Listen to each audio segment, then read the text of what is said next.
All right. Hi, everyone, and welcome to tonight's live stream on CUTV.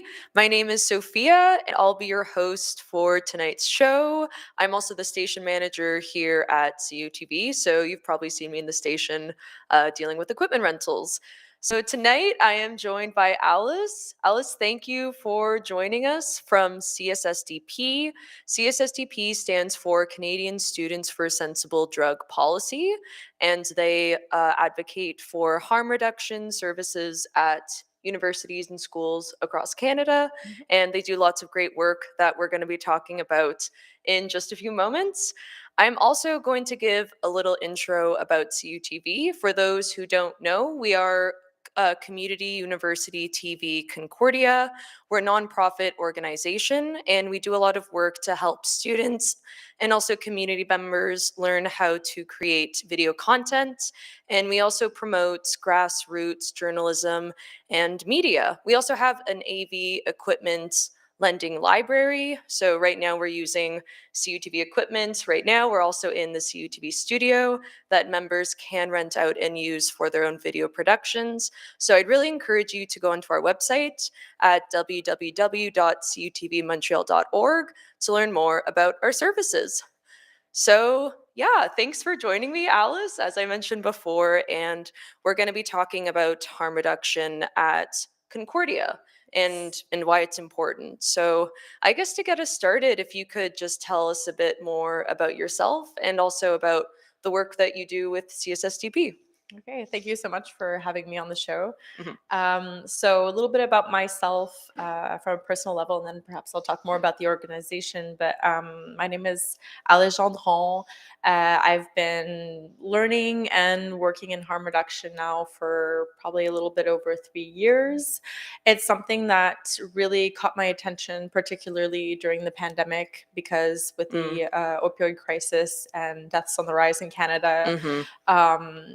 it was just something that was basically this alarm going off. And for me personally, what really drew me to the work that we do in the destigmatization of substances is because I'm someone that's drawn to advocacy work with relation to social justice. And Mhm. this cause in particular, if we will, I find is something concrete we can do that really you can see the impact it has on people's lives. And Mhm.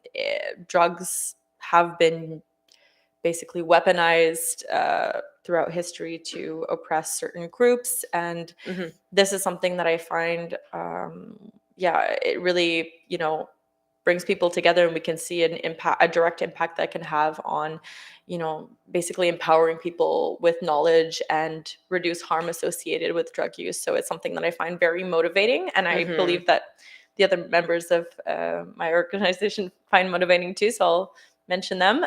CSSDP, yeah, Canadian Students for Sensible Drug Policy.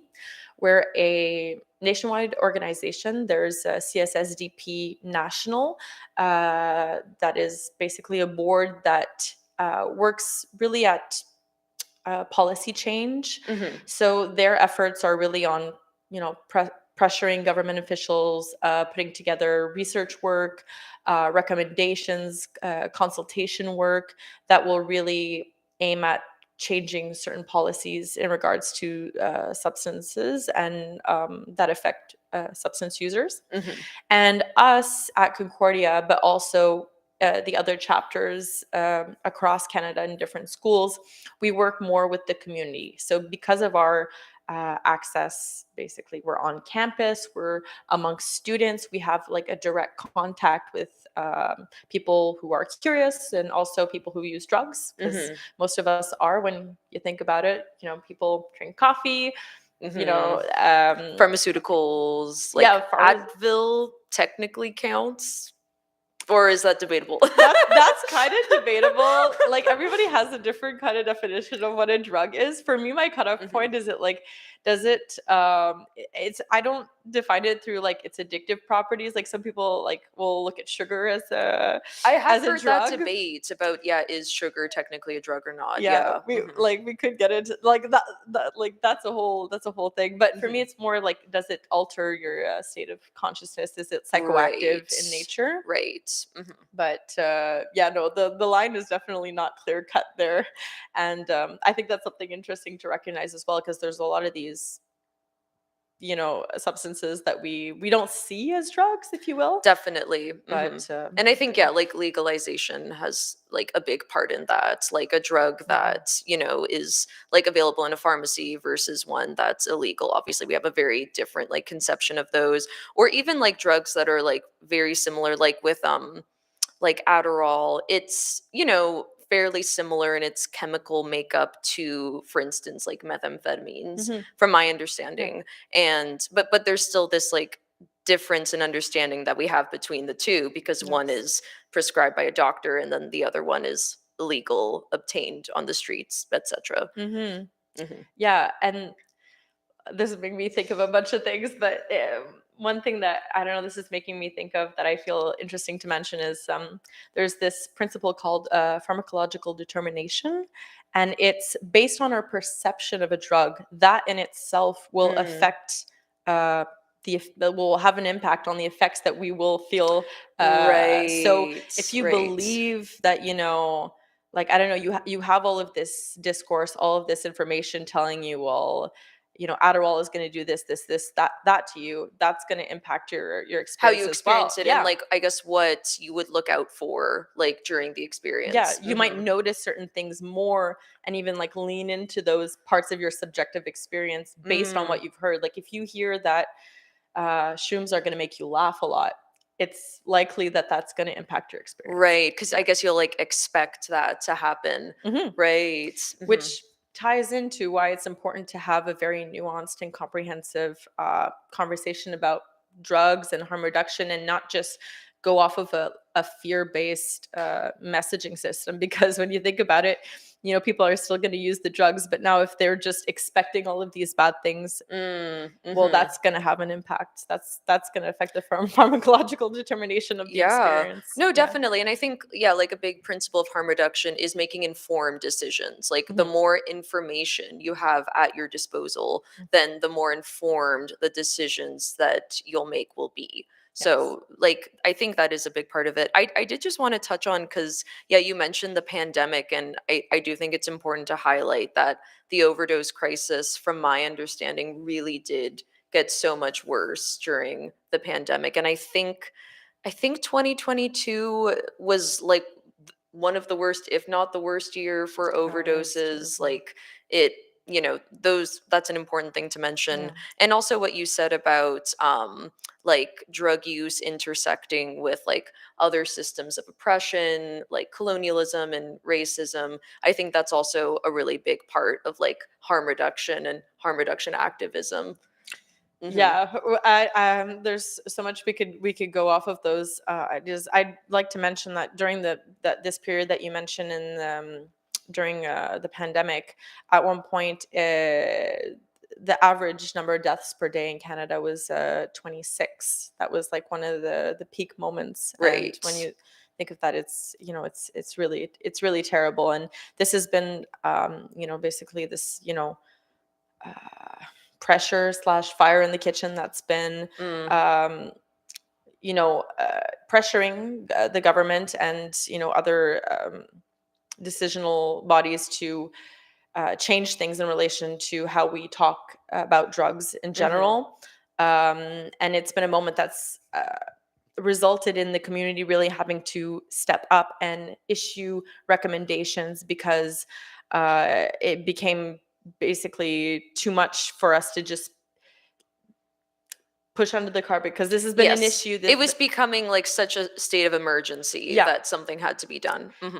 it was kind of, I think it was a wake up call for a lot of government officials, and it's really Mhm. terrible that it needs to get to this point of okay, there are so many people dying that now we need to change something when this has been an issue Mm, mhm. for far. it's been an issue for a very long time before the Mhm. pandemic as well. So yeah. Yeah, no, I think it's a shame in a way that it's like only now I think people are like starting to really understand the importance of it, but I do think that like there is a bit of a trend right now with like at least the Canadian government. I think in some provinces at least, it really depends on the province, but like like there are safe injection sites in BC. I know. Hmm. I think it Hmm. depends on the province, but there is I think a bit more acknowledgement of like okay, this is very important, but it's really unfortunate like essentially how many people have like had to die for us to like actually get to this point. Hmm. um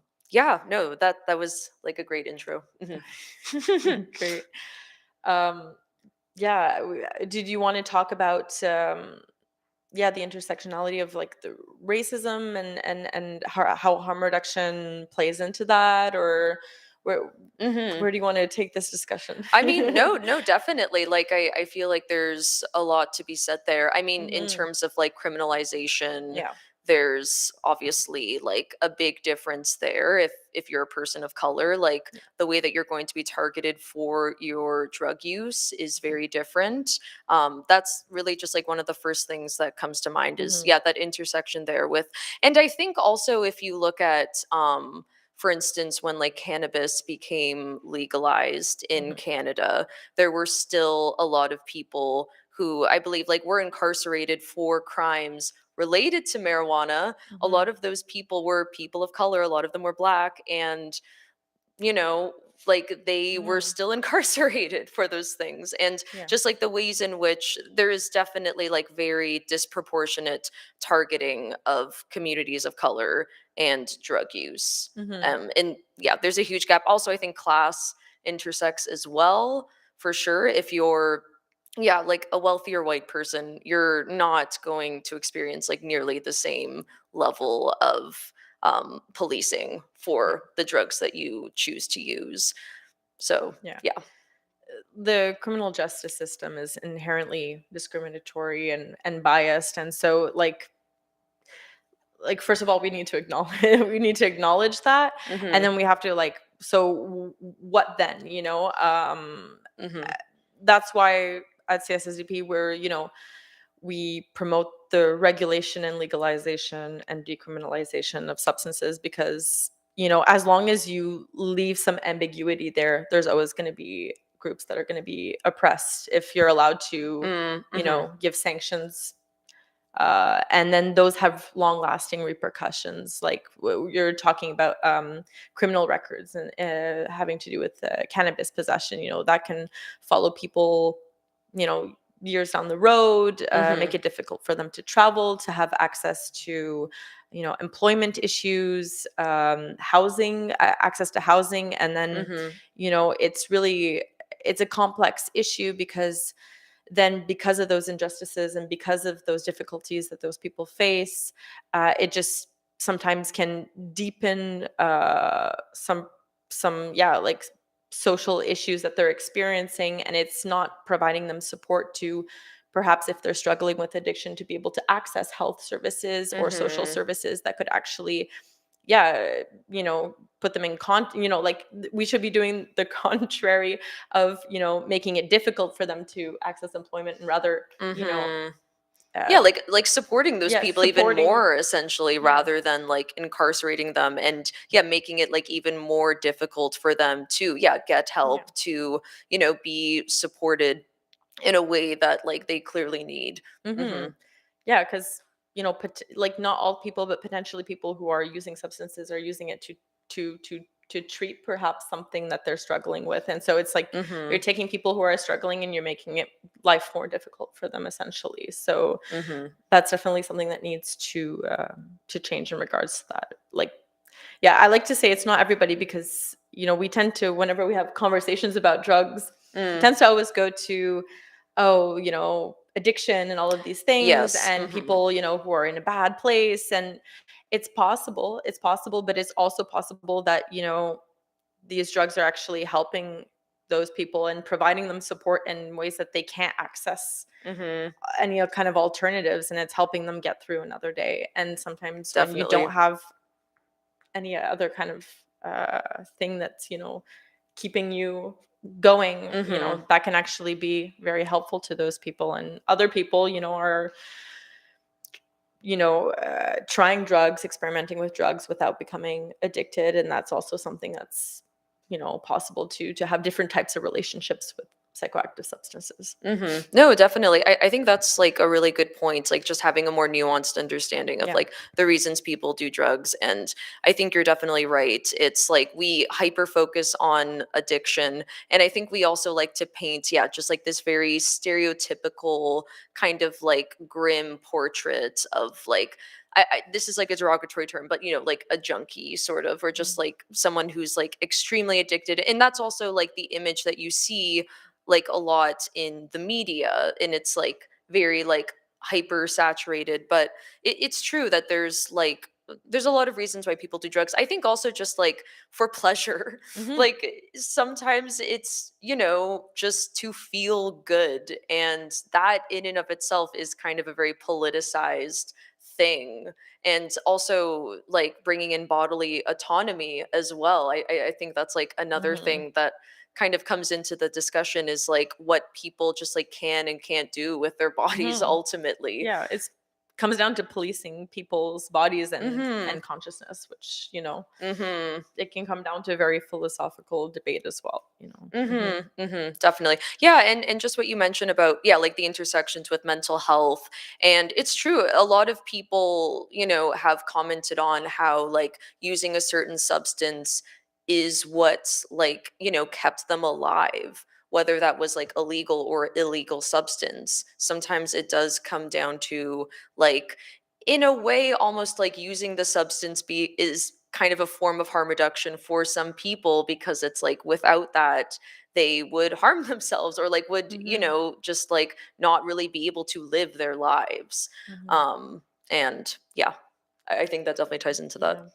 What one word that really stands out for me and what you just mentioned is nuance. And I think that, whenever I have these discussions, it's something that I really want to bring to the attention of people, how um, information is nuance. And I really believe that the way that the conversation around drugs has been weaponized is by removing all of that information, by removing that Mm, nuance, mhm, being able to have these like basically politicizing these dichotomy of like good versus bad. And as mhm, long as these things remain, that abstract, and that people don't have access to the information, how else are they supposed to make decisions for themselves, feel mhm, empowered, be informed on how to support or help others? And for a long time, that's not something that I believe was that wanted that yeah governments wanted to encourage necessarily, especially if it's used as a tool for oppression. So mhm, um that's something that, through education about drugs is harm reduction, because you're really empowering people to be able to make their own decisions about what they want to do, mhm. to be able to, go into something having a clearer idea of what is awaiting them. Like a more objective sort of Yeah. view in a sense. Because I think, yeah, like kind of like what you said about this dichotomy of good and bad with drugs, we really have a tendency of like demonizing certain substances. But then Hmm. as a result, it does kind of make it harder to have like an objective perspective of like, okay, so like what does this substance do? What are the ways in which it can be dangerous? Like, what are the things to, like be mindful of if using the substance? It's like we don't have those like pragmatic conversations when we're in that state of like demonizing things. And Hmm. I think a lot of abstinence is promoted by that, like not all abstinence per se, but a lot of it is this like demonization approach of like you just shouldn't do this because it's bad. Hmm. But then you're not, like, you're withholding information by doing that. It's Hmm. like yeah, it kind of like makes the picture like more muddled, versus just Yeah. sort of being like, okay, like this substance does this and this is what to expect, and these are like the side effects, like Hmm. information essentially Hmm. that is like very important. Hmm. There are so many drugs, and so many of them have different like effects, and there should be different considerations about them.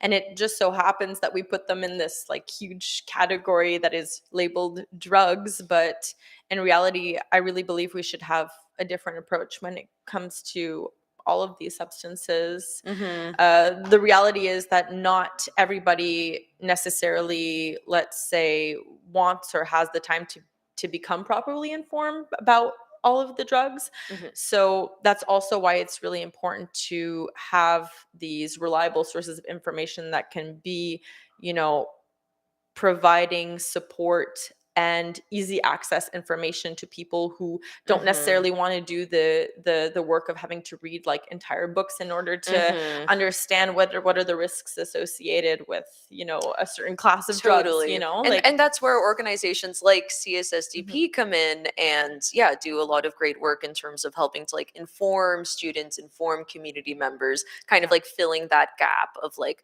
okay, so like you may not have the time and Mhm. resources to like do all this internet research, Mhm. but we can come in and help you.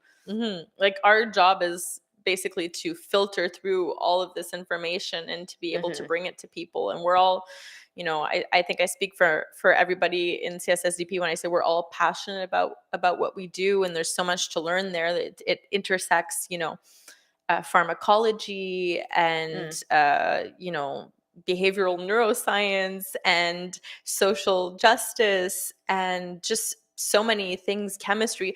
You know, we find ourselves learning about a bunch of stuff that sometimes goes beyond our fields of study. You know, Right. I'm in Mhm. psychology, and that actually helps and informs a lot of what I do, Mhm. but I have the opportunity to go into these adjacent fields as well in order to better nuance my own recommendations that I'm going to give people. And I think it's too bad that it requires so much digging for us to be able to bring reliable information to people. Mhm. Like if you, let's say somebody wants to go find information on the internet, you know, even Google is biased and will, you know, give you certain information and not others. So you type, let's say, ketamine dosage because you just want to know what would be the proper, you know, dosage to take if it's your first time, or what's a Mhm. common dosage. And that's, you know, a harm reduction principle to just be informed with you know, what dosage you should be aiming for, because or else Definitely. you might be taking too much, or you know. Mhm. um but yeah, you type that up on Google, and you know, some of the first results are going to be like, oh, here's a rehab center, here's, you know, like Right, right. it's Mhm. and like that in itself is like withholding information. So we have to really go digging, and we help each other out a lot. We support each other. We work with other organizations in Montreal also, so that we make sure that, you know, we're not biased in our way of collecting Right. information as well. Mhm. And then what we try to do when people come see us, because we have conversations with people all the time about drugs, is that we can sort of filter down all of this information that we have, find out what this person is really interested in, Mhm. and we just, yeah, have conversations with them. And normally people are super intrigued and passionate, and they want to learn more, because how empowering is it to have access to that, you know, and not to just be you know, taking a shot in the dark when you're doing stuff like this. We're in a university Mm. setting. There are lots of people that are partying, and I think it can feel, you can feel very lost if you're taking drugs and, you know, you don't have access to information that you would like to have. Definitely. Yeah. Mhm. No, absolutely. I was wondering, yeah, if we could maybe just sort of talk about harm reduction and, maybe for those who are watching who don't know about this term, like what does harm reduction mean to you? Or especially because it's a term that I think is being used very frequently right now, but I feel Mhm. like, there's a lot of ways to define it. Like how would you define harm reduction? So, yeah, I think harm reduction can take many forms, but in summary, it's any kind of intentional practice or action or even policy that will reduce the negative, let's say, or adverse effects of a practice. Mhm. So we hear it often in relation to substance use, and Mhm. it's, you know, v- for good reason, because there are lots of ways that you can yeah, you can reduce harm in relation to substance consumption. We also hear it in the field of sex work or just Mhm. sex in general.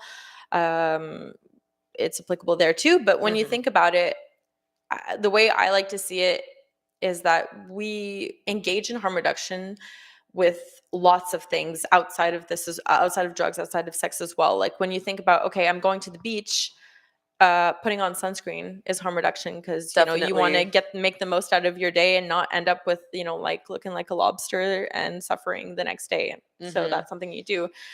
And yeah, it goes, it can take so many different forms. We engage in a lot of let's say potentially risky things in our day-to-day lives, like driving to work, Mhm. Yep. but something like putting on a seatbelt is harm reduction in Mhm. relation to driving. So that's how I like to see it in relation to drug use, as well as anything you can do to sort of alleviate or reduce the chances that you may end up in Mhm. a not happy situation.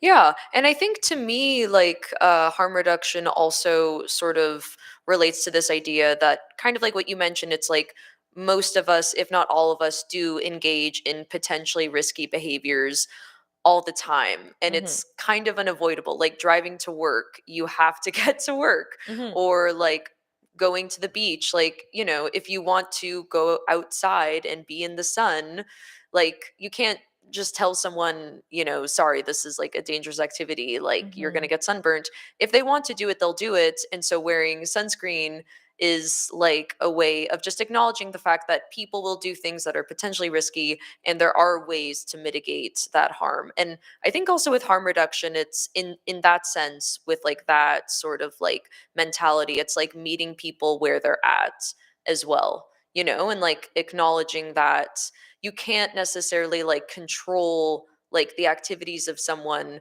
but like in their best interest there are ways to like make it safer for that person. Yeah, absolutely. Like Mhm.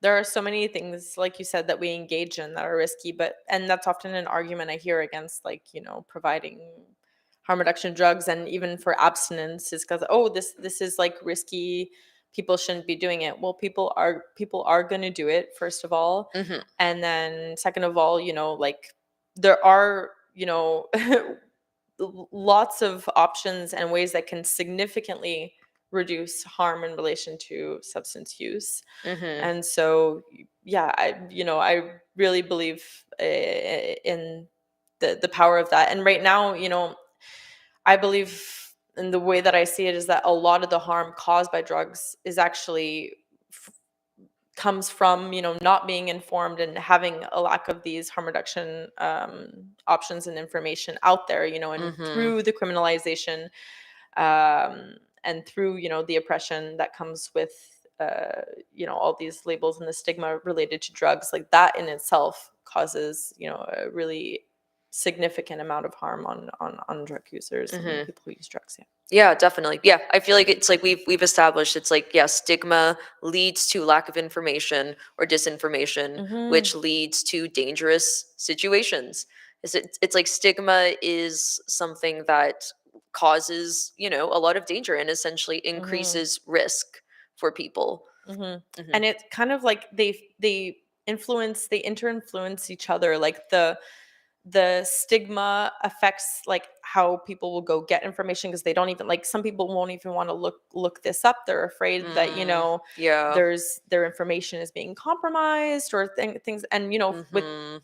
legitimate concern for this, because there have been situations in the past where this has been used against people, Right, for and sure. then, yeah, and then vice versa, people who wait, I'm just trying to just like recollect my thought. Mhm. But yeah, like, so the stigma affects the information, but then also, like, improper information sometimes can lead to increasing the stigma. And so, like, as long as Mhm. this is not like sorted out, it's just like this loop of, yeah, confusion and disorientation. Hmm. Yeah, no, no, absolutely. Yeah, I think that was a great definition of harm reduction. And yeah, I think it's very true. Like we hear it a lot with drug use, we heavily associate it with that, but it really does apply to like all areas of our lives. And I think as a principle, it's important to remember that it does transcend drug use and Mm-hmm. it really applies to like all sorts of activities. Mm-hmm. Hmm. Absolutely. Yeah. Yeah, moving on to the next question. So talking about Concordia specifically and within the university, I was wondering if maybe you could touch more on how a school like Concordia benefits from having, say, more harm reduction oriented services. For sure. Um, I think one thing we've pretty much established, I think, is that people are going to use drugs, whether it's, Hmm. no matter what you what you tell them to do, not to do. Like all of the fear-based campaigns, have been proven to be ineffective Hmm. in what they set out to do, and yeah. So like that's a That doesn't thing. work. Yeah. That's a thing. And then so Concordia, if they decide to turn the other cheek and to kind of ignore the fact that their students or people on campus are using drugs or engaging in this, they're just basically not providing any kind of support or safety net for their students, and they're very much aware that students are partying, which is Hmm. one way in which students could be engaging in substance use, not the only one, but to allow for there to be, let's say even like parties with alcohol on campus and whatnot, Hmm. or whether like that's just an example, but in any case, they know that their students are using drugs, to decide to just be like, okay, well, we're not gonna provide the education to go with that is just, yeah, it's just Hmm. kind of not supporting your students when Definitely. Yeah. I believe that that should be part of the university's mission, to be able to, assure Absolutely. safety on campus, Hmm. Hmm. especially uh, there's policies also within the university that can help to, well, that contribute to like increasing the stigmatization of drug users as well. For instance, Hmm. there not being any designated cannabis smoking areas on campus is Mm. something that also tells people, oh well, it doesn't matter if this is something that helps alleviate your anxiety, or that helps you to be able to manage school, you're not allowed to consume it on campus. And then so Mhm. there's this, with legalization, we're telling people, okay, you're allowed to do this, but then, the policies that regard, public institutions and private institutions Mhm. after They're that, not actually making it easy for people to yeah, do it. Mhm. yeah, and then that says something about the stance. Yes, I know with the McGill campus, I'm pretty sure you can't smoke weed like on Hmm. campus. I think that's actually a policy that they have, even though it is legal. Hmm. So Hmm. that's something worth noting. That's the McGill context, not Concordia. But yeah, I think also like with talking about harm reduction, like within the university, for instance, like within the residence buildings, like Hmm. we're in Grey Nuns right now, Hmm. as a matter of fact.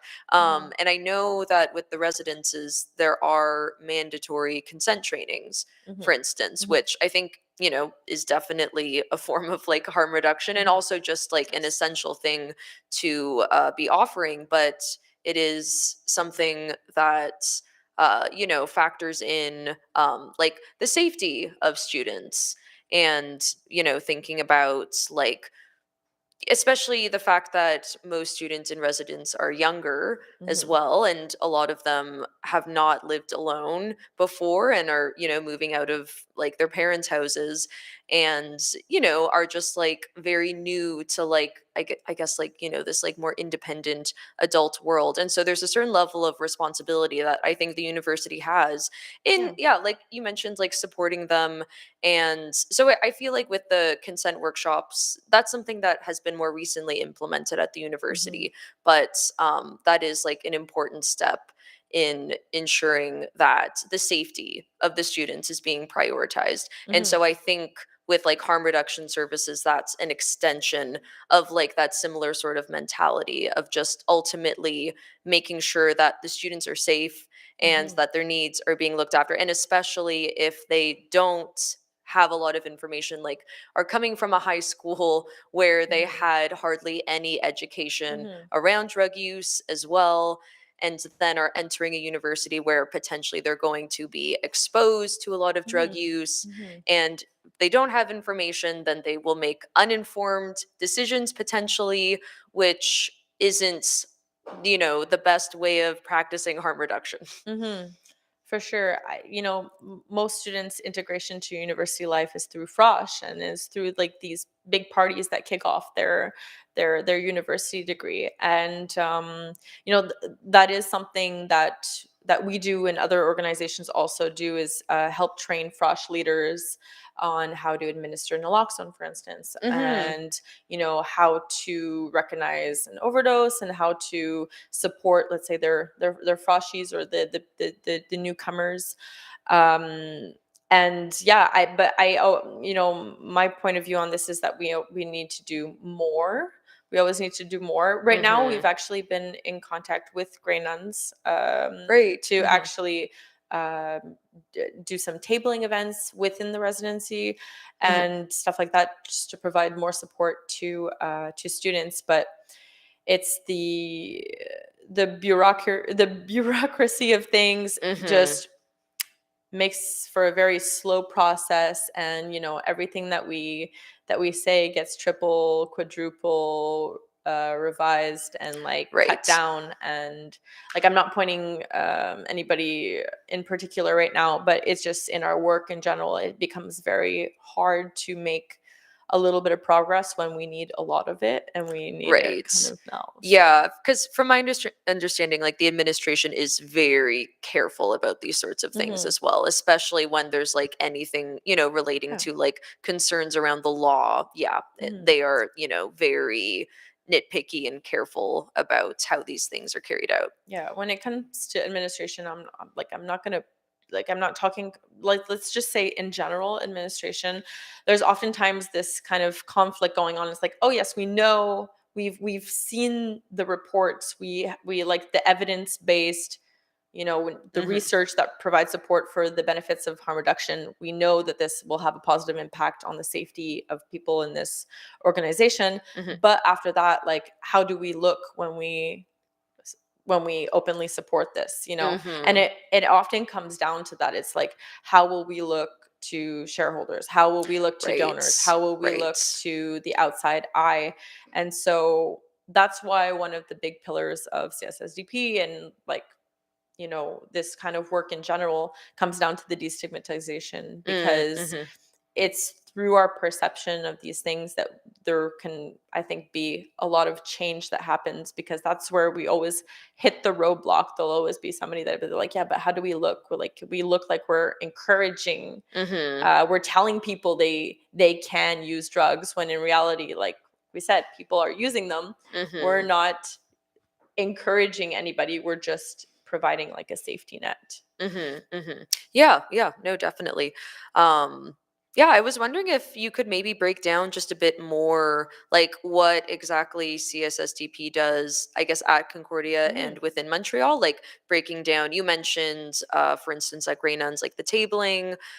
Could you maybe just talk more about sort of some ongoing programs that you have, or like services, that sort of thing? For sure, I'd be Hmm. glad to. So CSSDP, it's important to know, like, we're a youth-run, student-run grassroots organization, and we're horizontally structured.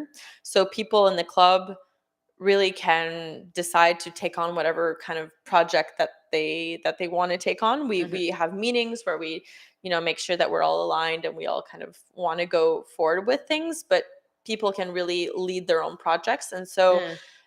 what that does is that we have a lots of parallel ongoing projects. So I can mention perhaps some of the bigger ongoing ones that we have right now, to give you an idea of the diversity of work that we do. One of those is focuses on one aspect of harm reduction, which is supply. Mhm. So just, supplying yourself with drugs in general is something that, you can either end up with a drug that is actually what you believe it to be, or something that is either adulterated or is in Right. fact another drug. So Mhm. something that can help reduce harm within that sphere is to test the substances. Mhm. Another option is safe supply, which would be like a regulated supply, either provided by a pharmacy or other like regulated distribution Right. center. But okay, we don't have that right now, so it's like, how can we better inform people? So something that we do is a service called drugs meet tests, Mhm. and it's a substance analysis service, so people can come in and see us. We run it at Frigo Vert on Fridays from noon to 4 every Friday, so Mhm. come see us.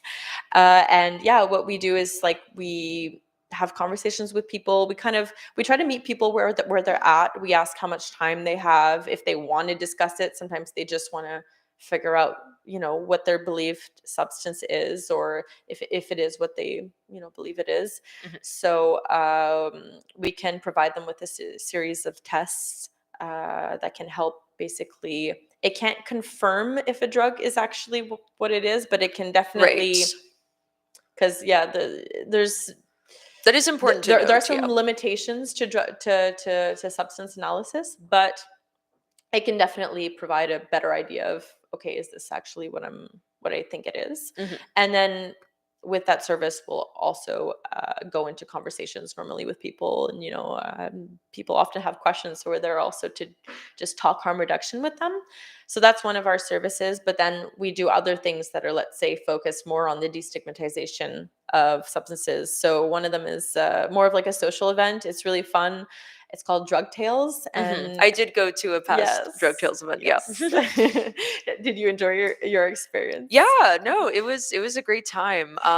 Yeah, I mean, from my understanding, it was just sort of like an opportunity Mhm, for people to hang out. Like it's primarily a social event, as you mhm. mentioned, but also helps in destigmatizing because the point is that it's an open mic where anyone can share about drug experiences or drug tales that they've had, Yeah, and it's pretty much open to whatever people want to share and discuss. And I think that is like a really good exercise in destigmatization because talking about things is kind of one of the most reliable tools that we have for destigmatizing. Like yeah. openly sharing with each other has proven to be a way to dispel misinformation and also to normalize something. Yeah, like when these discussions are only happening like hush hush, one, you're not being able to get the opinions of different people, or the input, or just the the listening of people, and being able to share your experience. So it's just interesting to create a space in which people can feel open to talking about their drug experiences. We don't force anybody to tell their drug stories. It's like you can come and you just share if you feel like you want to. But Hmm. something I've noticed with people that come to our drug tales events is that oftentimes they kind of like, they have stories and they're like, oh, I'm not going to tell one. But then it's just like the vibe of like everybody opening up. It just gets Hmm. people in this mood where it's like, oh my God, it's so inspiring to see other people be so open and vulnerable in front of like strangers. And it just Hmm. creates this super safe space where people can feel, I think, comfortable sharing their own. So yeah, like it's wonderful, because I've seen a lot of friendships also spark from these events as well, because like the first thing you find out about somebody is like their really weird acid trip, and Yeah. like it just kind of like gets rid of these perhaps yeah, nice, like it's like we skip the Like niceties, and the it's just outer like layer sort of, yeah, it's like you get to like a more intimate, I guess, sort of like understanding of a person after yeah. hearing a story like that. I think also the power of like sharing those experiences is that you also sometimes realize that an experience that you had is actually similar to one that someone else had, or it's Hmm. like we realize that like actually a lot of us have these like overlapping experiences or like encounters with substance use, and by talking about it we also kind of forge this like collective power and collective understanding. Yeah. And this is also a trend with like a lot of social justice movements. It's always just an important tool to build collective understanding, to talk about like our experiences with one another, Yeah. because then we realize that it's not just on the individual level that we understand these things and experience these Hmm. things, it's also on like a more social level too. For sure. Like it comes back to the nuance as well, like the diversity of experiences that people have and how we experience this, through the eyes of other people as well. Like when all Mhm. you know is your own experience, we know that drugs tend to affect people also differentially. So, Mhm. you can hear about somebody's, shroom experience and then another one and then another one and then you're like, okay, all these experiences are so different, and it just brings a wider understanding of perhaps what to expect and like what to watch for, and like, oh, okay, Mhm. seems to be like a recurring mistake that people make. Maybe I should try like avoiding that. And it just, yeah, Mhm. I think it, not only is it interesting, but I think it really helps people. Mhm. Hmm. Mhm. Definitely. Yeah. Are there any other sort of services or things worth mentioning about Yeah, CSSDP? like we do a lot of tabling. I'd say that that's something we provide, from time to time.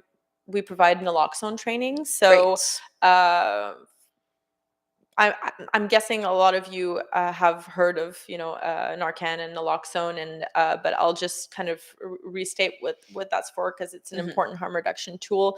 But it's basically a fast acting opioid antagonist that can temporarily reverse the effects of an opioid overdose. Great. So it's important to know how to administer it. One of the popular forms is like a nasal spray, but there's Mhm. also intramuscular injection. Mhm. So what we do is we teach little workshops on how to administer it. Something important to know is that you can actually get your own naloxone kit in any pharmacy. You just have Mhm. to go up to the pharmacy counter, and you tell them that you'd like to have one, Mhm. And it's free. and it's free. Yeah. Yes, Mhm. yeah. It's actually paid for by the government. So Mhm. You are entitled you're to your entitled. naloxone kit. Yes, go get it. Mhm. And the pharmacist actually will give you a training on the spot, but we definitely Great. like to, you know provide trainings ourselves, and also create that sense of community through the training, where people can learn from each other, help each other out, Mhm. even if you don't, consume opioids or know people who consume opioids yourself. You never know. You never know, Mhm. like, what people are taking around you, or even, there can be unexpected contact with, let's say, opioids. For instance, fentanyl is an opioid. So being able to administer naloxone and having it on you is really something that can save lives. And Mhm. just having that and being that resource person in your friend group, which I believe we all should, but it's very empowering to know that you can help perhaps a friend in a moment like of need, in the same way that people learn how to administer CPR. I was gonna say with like first aid, it's like it's just a good skill to have, Yeah. and it's true even if you don't like use drugs yourself or like have friends who are, say, like with a pedestrian, for instance, like you could Hmm. encounter a situation in like a variety of ways, whether it be like someone on the street or someone in like your workplace, like anywhere. It Hmm. can Yeah. it's always just good to know. Yeah, like I think it can be dangerous to assume that, we're not I'm not in contact with this or whatever. You never know Mhm. what to expect, and I think it's always helpful to be informed and to have tools to be able to help people. Mhm, Hmm. mhm, definitely. Yeah, I was wondering, maybe could you share a bit like about other organizations, because you mentioned that CSSDP has collaborated a bit or like has worked a bit with other harm reduction organizations in Montreal. I was wondering if you could tell us about those organizations, and maybe the collaboration, and then also just to help promote, other groups doing this sort of work in Montreal. Yeah, for sure. I'll mention a few. There are quite a bit. So, like, depending on what your needs are, you can definitely do a research and find one of the multiple harm reduction services that there are in Montreal. A few that I'll mention that we work closely with are Cactus, Mhm. or their substance analysis service is Checkpoint. So Cactus, they're a safe injection site. They work in harm reduction. They also have a substance analysis service, and they have something that we don't have, which is an FTIR machine. So it's a Great. spectrometer testing. So that's really Mm. interesting. It allows you to match basically the molecular structure of a drug sample to this database of like all of these, chemical Right. So it's very structures. specific or Yes, precise. it's very precise. Right. So it's like, yeah, it's an added level of, let's say, analysis Mm-hmm. for substance checking that's really interesting. So it's, yeah, good to consider them also for substance analysis needs. Mm-hmm. There's also grip prevention. So they do a lot of festival intervention. So they'll often Right. have like booths set up at, let's say, at raves or stuff like that, where they provide harm reduction material uh, and, services. They also do drug checking. They also do mobile drug checking. They have like a truck that goes around. I don't know if they're Oh, running okay. it right now, but I know that Interesting. they do that. Mm-hmm. So they're another really good resource in Montreal. Mm-hmm. I'd also like promote Frigo Vert, which is yeah, like Mm-hmm. an anti-capitalist cafe, and also grocery service located on the, yeah, on the Concordia On campus Mackay. on Yeah. Mackay. Mm-hmm. It's like, for I'm like forgetting the It's specific address. Is like it's 1440, like I de think. Maisonneuve and Yeah. Mackay. They're like right by the library, like across the street from the Yeah. library. Mhm. That's where we run the DMT service on Fridays. Like, they really graciously lend us the space on Mhm. Fridays, and we really help each other out. Like, Mhm. honestly, none of the work that we do would be possible without these other community members pitching in. And like, we've been trained by Cactus as well, and it's just wonderful to see how many people are willing to just support each other with this type of Mhm. work. And I think that that's something that really stands out in harm reduction work in general, is that everybody's Mhm. really motivated by the cause. And it's not about like, oh, I'm going to do what I need to do with my organization. It's like, no, we all have this like goal in Right. mind, and we're going to Mhm. do whatever it takes to help each other out. And Right. to, whenever somebody makes a mistake, it's like, okay, how can we inform, the other people based Mhm. on what we've learned? So there's that. And then I mentioned also, for Concordia students specifically, there's the Concordia Nightline, which is like a Mhm. judgment-free hotline that people can call Mhm. anytime. Just, yeah, for some like active listening, if you just need someone to talk to, and Mhm. just, yeah, be able to share perhaps your experiences with drugs, or other needs with someone, Mhm. that can be a good resource as well. Yeah, definitely. Yeah, since we're sort of nearing the end of our time here, I was wondering if anyone watching is interested in becoming involved with CSSDP or wants to learn more. That's kind of a two-part question, but I guess how can people become involved with CSSDP, and then also like where can they learn more? Where can they find you? Okay. Definitely.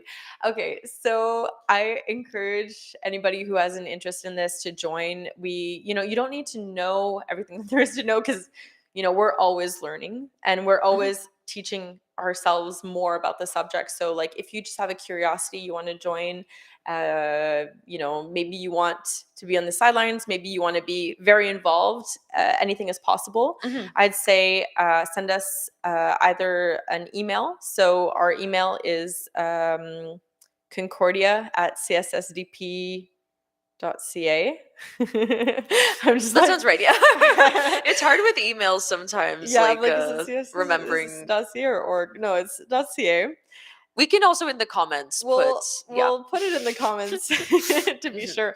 And I'd say you can also follow us on Instagram. So that's mhm, good for people who want to join, but also people who want to just be informed of what our activities are, what services we're offering right now. So it's at CSSDP Concordia on Instagram. right, mhm, So yeah, we post regularly. Like, if we have events coming up, for instance, drug tales, we're planning on having one this summer. We post all the information there, mhm, so people can just follow us, and you don't need to be a member to come to the events, which is nice. We have like a right, very, like, there's the members who, let's say, help organize some of these activities, and then there's like a huge periphery of people Mhm. who join us in our events, and yeah, it's a very welcoming environment. So I encourage you to come by Mhm. and sign up if you want to. We give people orientations when they join the club to really inform them about our stance and Mhm. all of this, which now you anybody watching this is pretty well informed about. But yeah, we help really integrate our members. So Mhm. Yeah, just to echo what you said, like my sort of perception of CSSDP, because I, know quite a few people who are involved in it, is that yeah, it just seems like a very sort of open organization where it doesn't really matter like what sort of like background or angle you're coming from, like even if you're not someone who uses drugs and you're just interested in learning more about harm reduction and you're just like curious about sort of the activism that's happening, that's completely fine and that's mhm, totally welcome. Versus like there's all sorts of people in the organization who have varying levels of experience with drug use and varying perspectives on it, but it's kind of like this very communal, very social kind of like convergence where everyone is just sort of like doing this work together, but in a way where there's not a lot of pressure on people to do anything that they don't necessarily want to do or don't feel comfortable doing, which I think is like a really a great model for like a community organization. for sure. I never feel like there are these obligations. People are very inherently motivated to put these things together, and there's so much creative liberty that people can really find, I think, something that interests them or something that they want to focus on. Mhm. And like you mentioned, I think everybody's kind of in it for sometimes same but also different reasons, and there's different reasons that Mhm. can motivate somebody to want to be part of this type of organization and do this type of advocacy work. So, you know, through that also, I think people find activities or ways to get involved that correspond to however they want to contribute. But Mhm. one thing that I think that really brings people together in this community is being open-minded and being willing to, yeah, I guess, challenge a little bit like how we've been framing this in the Mhm. past and to provide support to people. Definitely. So I think we're pretty much at the end. Are there any final thoughts that you'd like to share? Conclusive remarks?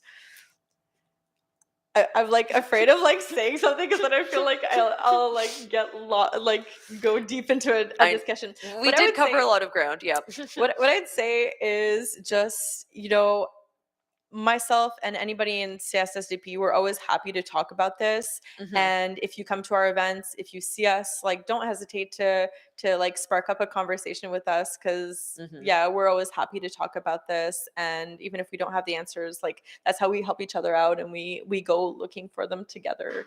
Mhm. So I'll leave it at that, because or else I'm gonna go down a rabbit hole Mhm. Mhm. of like some other topic, because yeah, there's Mhm. always more I think that we can Yeah, I think say about that's the that's subject. a great note to end on. I would really Mhm, encourage anyone who's watching to check out CSSDP, and you really can just also, approach if you know someone who's involved in the organization, approach them directly, spark a conversation. I would also just say that I think it's important to be curious and, mhm, even if I think there's still a lot of people out there who are skeptical about harm reduction or still don't fully understand it. I would just encourage people to, like do as much research as you can about it, talk to other people about it, and just stay open to, these ideas. Because I think that, kind of as we spoke about before, there is a lot of misinformation out there about these things. mhm. And I think just having an open dialogue can help a lot with, dispelling sort of a lot of the myths and rumors that we see. Definitely. Hmm. Um, yeah, I'd add to that. I think a lot of these misconceptions that we have about drugs can be pretty easily dispelled if we just ask questions and we try to figure out Hmm. the why behind it, and we just get curious and go deeper. So I encourage everybody to do that for Yeah, I think that's a great note to end on. sure. So, thanks for tuning in. This was a live stream with CUTV and CSSTP. My name is Sophia once again. This was Alice Gendron, and we'll be hosting another live stream in 2 weeks' time. The exact date and time is TBD, so that will be announced on the CUTV website. But thanks for tuning in, and have a good night, everyone. Bye. Okay, bye.